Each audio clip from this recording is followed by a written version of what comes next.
Have you ever tapped your debit card to pay for something, thinking it's safe and convenient, only to wonder if someone could secretly steal your money without even touching your wallet? The ghost tap scam is a frightening new threat spreading faster than anything we've seen in years, targeting seniors who carry their cards in easy-to-reach places. In just 3 seconds, criminals can drain your account without you noticing, and your bank might not automatically refund you. I'm attorney Linda Matthews, and in this video, I'll reveal exactly how this sneaky scam works, why older adults are prime targets, and the simple, affordable steps you can take to protect yourself. You need to watch until the end because I'll share one free item, costing less than a cup of coffee, that can make you practically immune to this trick and keep your hard-earned money safe. Before we begin, I would appreciate it if you like this video. You can help me continue to spread the old age lesson. If you haven't subscribed yet, I recommend you subscribe and turn on the bell so you don't miss any videos. If you like this video, please comment number 1. If you don't like it, comment number 0 to let me know, so I can make a better video for you. Now let's get started. Part 1. What the ghost tap scam is. The ghost tap scam is one of the most insidious financial frauds I've encountered in my extensive career as a lawyer, largely because it exploits a technology that has become a seamless part of daily life: contactless payment systems. Unlike traditional forms of debit or credit card theft, where a criminal might physically steal your card, skim it at a compromised ATM, or deceive you into entering your details on a fraudulent website, the ghost tap scam operates in a far stealthier manner. It doesn't require your card to leave your wallet, purse, or pocket, and the entire transaction can occur in under 3 seconds, leaving no immediate trace. This silent, invisible theft is what makes the scam so unsettling and difficult to detect. At the heart of the ghost tap scam is a technology called near-field communication, NFC, which is embedded in most modern debit and credit cards, as well as in smartphones and smartwatches used for contactless payments. NFC enables the tap-and-go functionality that allows you to make quick payments at checkout counters without inserting your card or entering a PIN. When you tap your card on a payment terminal, the NFC chip inside broadcasts a signal that communicates with the terminal, securely transmitting payment details to complete the transaction in a matter of seconds. This convenience has revolutionized how we pay for goods and services, but it's precisely this ease of use that criminals have turned into a weapon. Here's how the scam works in practice. Imagine you're standing in a crowded pharmacy, your handbag slung over your shoulder or your wallet tucked into a jacket pocket. Nearby, someone, perhaps a seemingly impatient person in line behind you, moves closer than necessary. Unbeknownst to you, they're carrying a portable payment terminal, similar to those used by baristas at coffee shops or delivery drivers. These devices, which are alarmingly easy to purchase online for as little as $50, can be concealed in a pocket, bag, or even a modified smartphone case. As the scammer positions themselves within a few centimeters of your card, the typical range for NFC communication, the terminal initiates a transaction. Your card, quietly broadcasting its readiness to connect via NFC, responds to the terminal signal, and a small charge, say $20 or $40, is processed instantly. There's no beep, no vibration, no immediate alert on your phone, unless you've specifically enabled transaction notifications, which many people haven't. You continue your day, unaware that your account has been siphoned. The scammer, meanwhile, moves on to their next target. This process is so quick and discreet that it can occur in bustling environments, on crowded trains, buses, or subways, in shopping malls during peak hours, or at large events like concerts or festivals, where people are distracted and pressed closely together. Professional scammers often work in teams, strategically targeting high-traffic areas to maximize their haul. They might hit your card for $30 in one location, then again for $50 an hour later at a different spot, carefully keeping each transaction below the threshold, typically $100, that might trigger a bank's fraud detection algorithms. What makes the ghost tap scam particularly chilling is its psychological impact.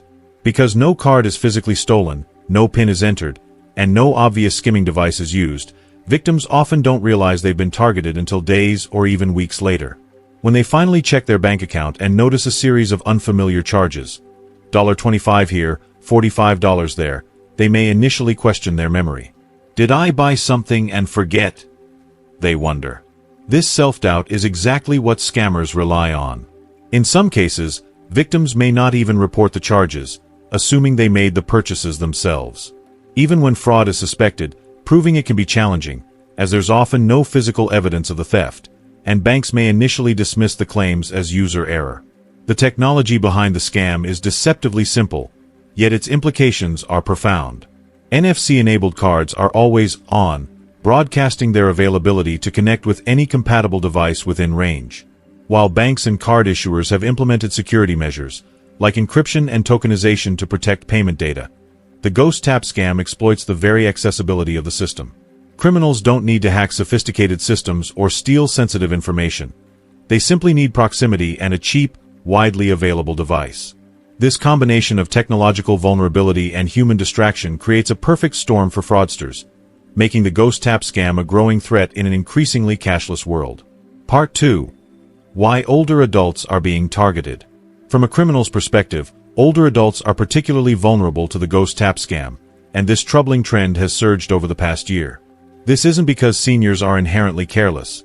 On the contrary, many are far more cautious with their belongings than younger generations. Instead, the targeting of older adults stems from a combination of opportunity, technological unfamiliarity, and exploitative assumptions about their behavior. These factors create an environment where scammers can operate with a high likelihood of success and a low risk of immediate detection. First, there's the issue of accessibility. Older adults often carry their wallets or purses in ways that make them easy targets for scammers wielding concealed payment terminals. For example, a senior might carry a handbag loosely over their arm while shopping, place it on a counter while filling out forms at a doctor's office, or set it on an adjacent seat while waiting at a bus stop.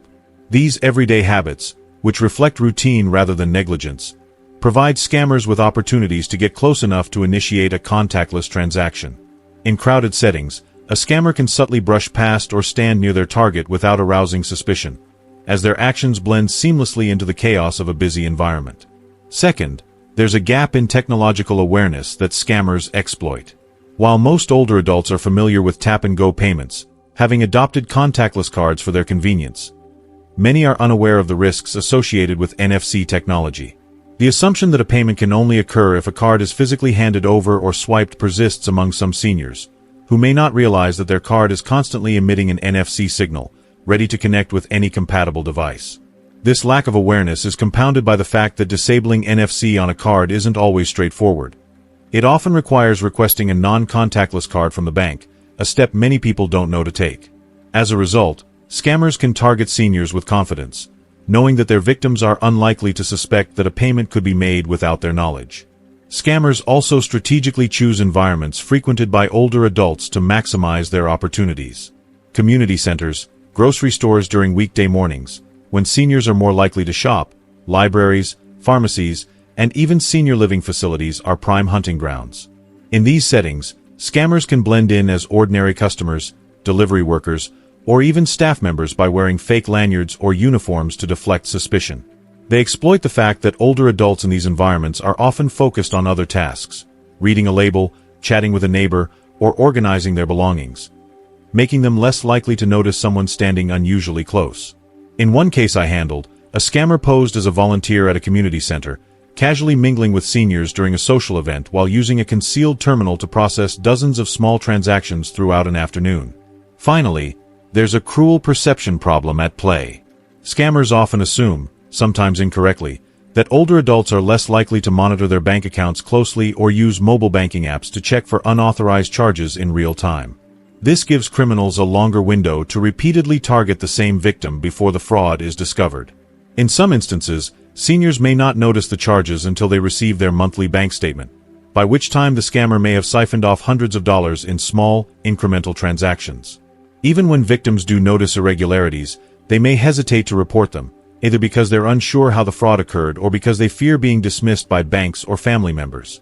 This delay plays directly into the scammer's hands, allowing them to continue their operations undetected. The Ghost Tap scam is a stark reminder of how trust and routine can be weaponized.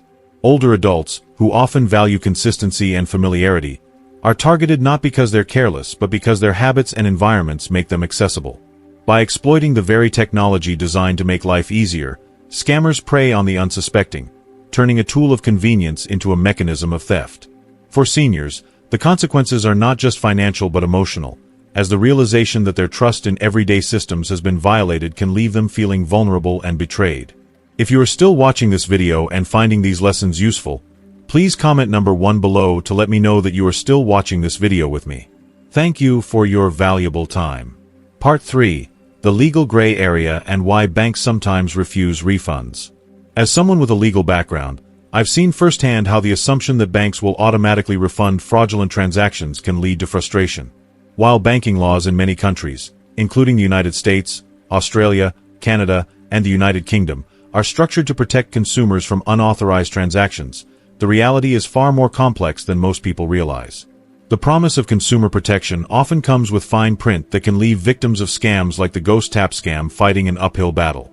In principle, consumer protection laws, such as the US's Regulation E, Australia's e-payments code, Canada's Financial Consumer Protection Framework, and the UK's Payment Services regulations, mandate that banks refund unauthorized transactions promptly. These laws are designed to shield consumers from losses due to fraud, such as stolen cards or hacked accounts. However, the definition of unauthorized is often narrowly interpreted by financial institutions, creating significant hurdles for victims of ghost tap scams. In a ghost tap scam, the physical card remains in your possession. Nobody has stolen it, cloned it, or accessed your account online. The fraudulent transaction is executed using the card's contactless chip and radio frequency identification (RFID) antenna, exactly as the technology was designed to function. From the bank's perspective, the payment system worked as intended. A contactless payment was initiated, the card responded, and the transaction was completed without any flags such as a PIN failure, a declined transaction, or an obvious security breach. This technical compliance with the system's design often leads banks to classify the transaction as authorized, placing the burden on the cardholder to prove otherwise. In my experience handling similar cases, banks frequently argue that the cardholder must have authorized the transaction, either directly or indirectly, simply because the contactless feature was active and the card was physically present. Proving that a ghost tap scam occurred can be extraordinarily challenging without concrete evidence, such as security camera footage showing a scammer using a portable payment terminal near your bag or pocket, or a witness who can corroborate your story. Unfortunately, such evidence is rarely available, especially in crowded public spaces like subways, markets, or shopping malls where these scams often occur. Another complicating factor is the scale of the fraud. Ghost tap scammers deliberately keep transactions small, often under $100, to avoid triggering fraud detection algorithms that banks typically reserve for larger, more suspicious transactions. As a result, banks may not investigate these smaller charges with the same rigor, treating them as low-priority disputes. In some cases, I've seen banks dismiss claims outright, suggesting that the cardholder may have made the purchase and forgotten about it, or that a family member or friend used the card with implied permission. This argument unfairly shifts the burden of proof onto the victim, requiring them to disprove scenarios that may be impossible to refute definitively. Timing is another critical issue. Most banks impose strict deadlines for reporting unauthorized transactions to qualify for full consumer protections. In the US, for example, Regulation E typically requires consumers to report fraudulent transactions within 60 days, but some banks set even shorter internal deadlines, sometimes as little as 24 to 48 hours, for the strongest protections to apply. If you only notice the charges after a week or two, perhaps because you don't check your account daily or the amounts are small enough to go unnoticed, your claim may be weakened. In disputes I've handled, banks have occasionally used delayed reporting as a reason to deny refunds, arguing that the cardholder failed to act promptly. The refund process itself can be grueling. Even when a bank agrees to investigate, it may require multiple steps. Filing a formal dispute, submitting detailed written statements, providing proof of your whereabouts to rule out your involvement, and sometimes even obtaining police reports or witness statements. If the bank denies your claim, you may need to escalate the matter to a financial ombudsman or regulatory body, such as the Consumer Financial Protection Bureau, CFPB, in the US, the Australian Financial Complaints Authority, AFCA, or the UK's Financial Ombudsman Service. This escalation process can take weeks or months and requires persistence, documentation, and sometimes legal knowledge that many consumers, particularly seniors or those unfamiliar with bureaucratic systems, may find overwhelming. Scammers are acutely aware of these challenges. They rely on the fact that many victims, especially older adults, may lack the time, energy, or resources to navigate this complex process. For some, the hassle of fighting for a $50 refund may seem more trouble than it's worth, especially if they're unaware of their full legal rights. This is why understanding the legal gray area of ghost tap scams is so critical. It empowers you to advocate for yourself effectively and underscores the importance of prevention to avoid the ordeal altogether. Part 4. How to protect yourself right now. The good news is that while the ghost tap scam is insidious, it's also one of the most preventable forms of fraud if you take decisive action now. Scammers rely on two key vulnerabilities: an active tap-to-pay feature on your card and physical proximity that allows their portable payment terminals to communicate with your card's RFID chip. By addressing either or both of these vulnerabilities, you can significantly reduce your risk of becoming a victim. Below are detailed, actionable strategies to safeguard yourself, with a focus on both physical and behavioral protections. 1. Use RFID blocking protection. The most effective defense against ghost tap scams is to block the radio signals emitted by your card's contactless chip. RFID blocking sleeves, wallets, or bags are designed to create a Faraday cage, a shield that prevents electromagnetic signals from reaching or leaving your card. These products are widely available and affordable, with options ranging from $2 individual card sleeves to $20 wallets with built-in RFID protection. You can find them online through retailers like Amazon, at office supply stores, or even in the tech or travel sections of supermarkets and department stores. When choosing RFID blocking products, ensure they are specifically labeled as RFID blocking or anti-skimming. If you carry multiple contactless cards, such as debit cards, credit cards, public transit passes, or even building access cards, make sure each one is protected. A single unprotected card in your wallet can still be targeted. For added security, consider using an RFID blocking bag or purse for situations where you're carrying multiple cards or sensitive items like passports, which also use RFID technology. If you are still watching this video and finding these lessons useful, please comment number 2 below to let me know that you are still watching this video with me. Thank you for your valuable time. 2. Disable tap-to-pay functionality. For those who prioritize security over convenience, disabling the contactless payment feature entirely is a foolproof way to eliminate the risk of ghost tap scams. Most banks allow you to turn off tap-to-pay through their mobile banking app, online banking portal, or by calling their customer service line. The process is typically straightforward.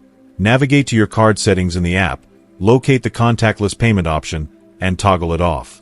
If you're unsure how to do this, contact your bank's customer service team and explicitly request that the tap-to-pay feature be deactivated. Once disabled, your card will only process transactions when physically inserted into a payment terminal and verified with a PIN or signature. While this adds a few seconds to each transaction, it ensures that scammers cannot initiate payments without physical access to your card and knowledge of your PIN, a much higher barrier than a quick tap with a portable device. This option is particularly recommended for seniors or anyone who rarely uses contactless payments and wants maximum peace of mind. 3. Be strategic about card placement. Where and how you carry your cards can make a significant difference in your vulnerability to ghost tap scams. Scammers rely on getting their payment terminals within a few centimeters of your card, often in crowded places where close contact seems accidental. To minimize this risk, store your cards in locations that are difficult for scammers to access. For example, in a handbag or backpack, use an internal zippered compartment rather than an outer pocket. Ideally, place the card in an RFID blocking sleeve inside this compartment for double protection. In your clothing, opt for an inner pocket, such as a jacket's interior pocket or a front pants pocket, rather than an easily accessible back pocket. If possible, position the card on the side of your body less likely to be brushed against in a crowd, e.g., closer to your torso rather than your outer hip. In public spaces, be mindful of your surroundings in high-risk areas like public transit, busy markets, or concerts. Scammers often target these environments because physical proximity is less likely to arouse suspicion. By making it physically harder for a scammer to get close to your card, you reduce their window of opportunity. Scammers prefer quick, low-effort targets, so even small adjustments to your habits can deter them. 4. Monitor your accounts vigilantly.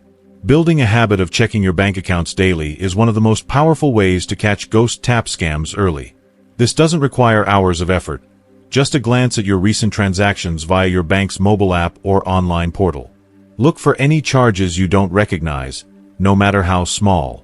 Ghost tap scammers often make multiple low-value transactions, e.g., $10, $25, or $50, to stay under the radar of both cardholders and bank fraud detection systems. A single unrecognized charge, even if it seems minor, should be treated as a red flag. If your bank offers real-time transaction alerts via email or text, enable them. These notifications can help you spot suspicious activity the moment it occurs, giving you a head start on reporting the fraud. For those who may find daily checks challenging, such as seniors with limited tech familiarity, consider asking a trusted family member or friend to assist with regular account monitoring. 5. Educate yourself and others. Knowledge is a powerful defense. Share information about the Ghost Tap scam with friends, family, and community members, especially those who may be more vulnerable, such as seniors or individuals who rely heavily on contactless payments. Community awareness can create a ripple effect, making it harder for scammers to find easy targets. In my work with clients, I've seen remarkable success when people implement these preventive measures.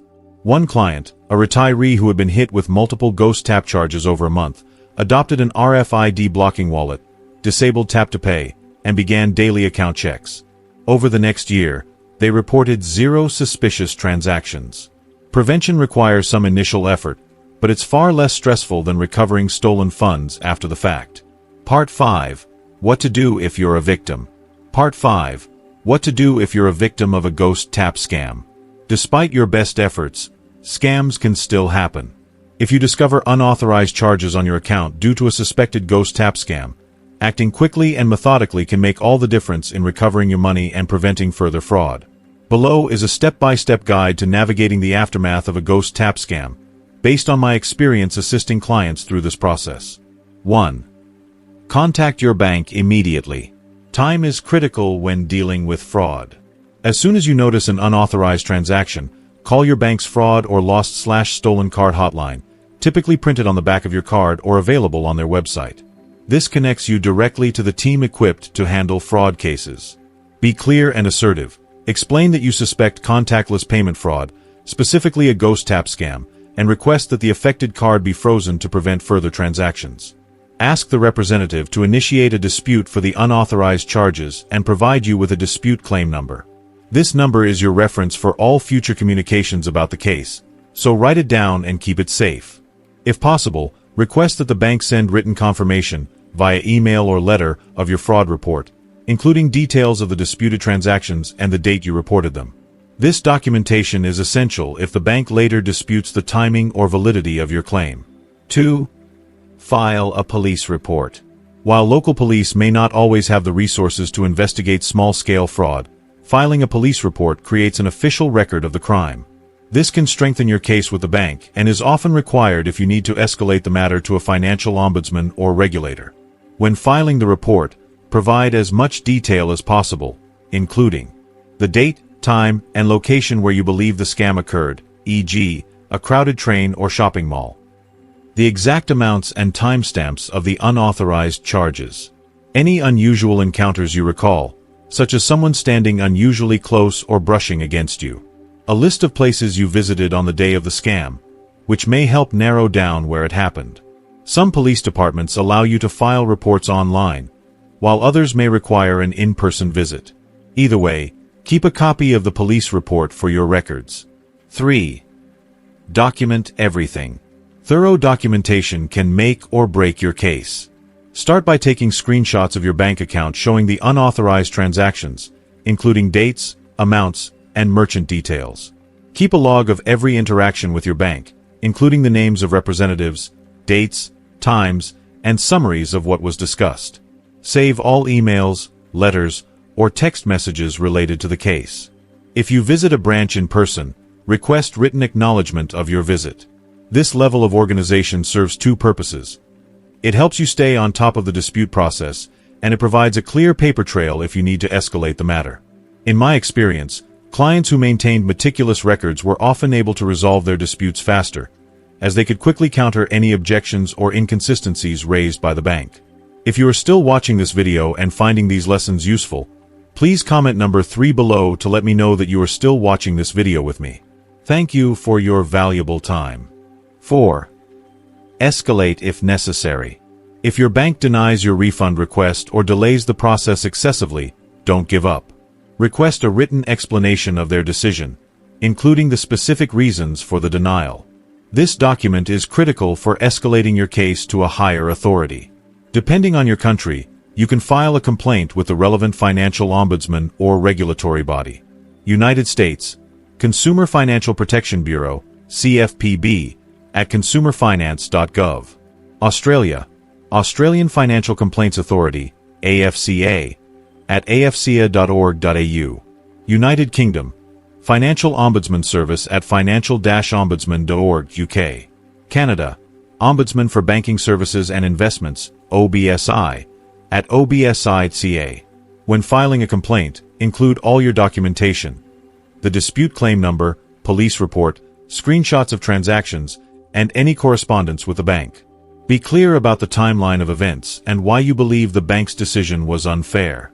These organizations are designed to mediate disputes impartially and can often pressure banks to reconsider their stance. 5.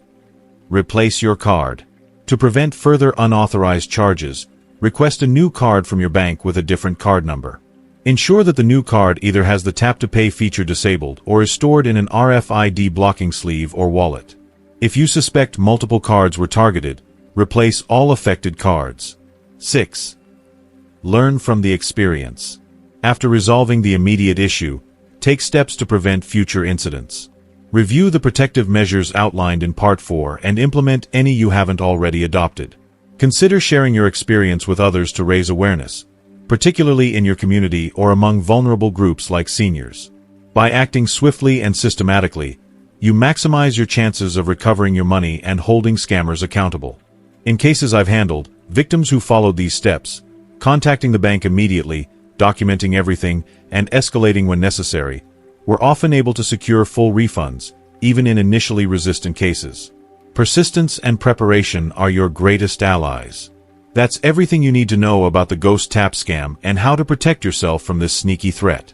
I hope this video has empowered you to take control of your financial safety.